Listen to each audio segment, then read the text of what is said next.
आज अगर मैं आपसे ये कहूं कि अब से कुछ ही घंटों में रुपए या फिर करेंसी का इतिहास बदलने वाला है, तो शायद आप यकीन नहीं करेंगे, या फिर आपको यह भी लग सकता है कि नोटबंदी जैसी घटना फिर से हो सकती है, आप डर जाएंगे। लेकिन खबर यह है कि करेंसी से जुड़ी यह घटना भारत में नहीं बल्कि जापान में होने वाली है। जापान 1 अप्रैल से बिटकॉइन को कानूनी रूप से मान्यता देने जा रहा है। FSA यानी जापान की फाइनेंशियल सर्विसेज एजेंसी ने आधिकारिक रूप से इसकी पुष्टि की है।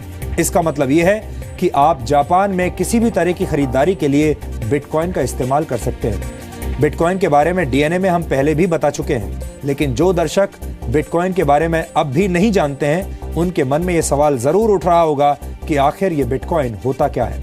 हम आपको इसके बारे में बहुत ही संक्षेप में समझा देते हैं।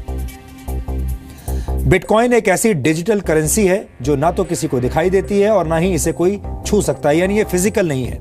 आपको ये जानकर हैरानी होगी कि जिस करेंसी को कोई देख नहीं सकता, कोई छू नहीं सकता, वो दुनिया की सबसे मूल्यवान करेंसी है, क्योंकि बिटकॉइन के एक सिक्के की कीमत आज की तारीख में करीब 68,000 रुपए है।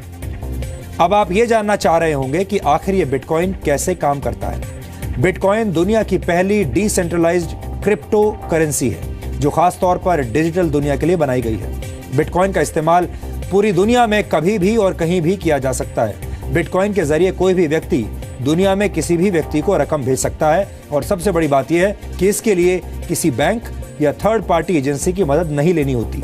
यानी आप जो पैसा किसी को भी भेजना चाहते हैं, उस पैसे को सीधे अपने बिटकॉइन वॉलेट से दूसरे व्यक्ति के बिटकॉइन वॉलेट में ट्रांसफर कर सकते हैं। दुनिया भर में इस वक्त लाखों लोग साधारण करेंसी की जगह बिटकॉइन का इस्तेमाल कर रहे हैं। फिलहाल दुनिया में पैसों के कानूनी लेन देन के लिए बैंक्स का इस्तेमाल करना पड़ता है, लेकिन बिटकॉइन एक ऐसी व्यवस्था है जिस पर किसी एजेंसी या सरकार का नियंत्रण नहीं है। बिटकॉइन के तहत लेन देन सीधे 2 लोगों के बीच होता है और इसमें बैंक इन्वॉल्व नहीं होता। यह लेन देन पूरी तरह से एनक्रिप्टेड होता है, यानी ये पैसों के लेन देन का एक सुरक्षित और सुपरफास्ट तरीका है, और ये पूरी तरह से गुप्त है। हालांकि इस करेंसी के अपने खतरे भी हैं। ये पूरी तरह सुरक्षित नहीं है। अगर बिटकॉइन से जुड़ी कोई गड़बड़ हो जाती है तो किसी दोषी व्यक्ति को पकड़ना बहुत मुश्किल है। इसके लिए आप किसी सुरक्षा एजेंसी, किसी न्यायालय या सरकार के पास या किसी बैंक के पास नहीं जा सकते। कहीं कोई सुनवाई नहीं है, क्योंकि बिटकॉइन बैंक पर निर्भर है ही नहीं। सरकार का नियंत्रण ना होने की वजह से इस करेंसी की वैल्यू ऊपर नीचे होती रहती है और उसका कोई फिक्स्ड मैकेनिज्म नहीं है। लोग गलत कामों के लिए और प्रतिबंधित वस्तुएं खरीदने के लिए भी बिटकॉइन का इस्तेमाल कर रहे हैं, इसलिए इसे इस्तेमाल करना रिस्की है।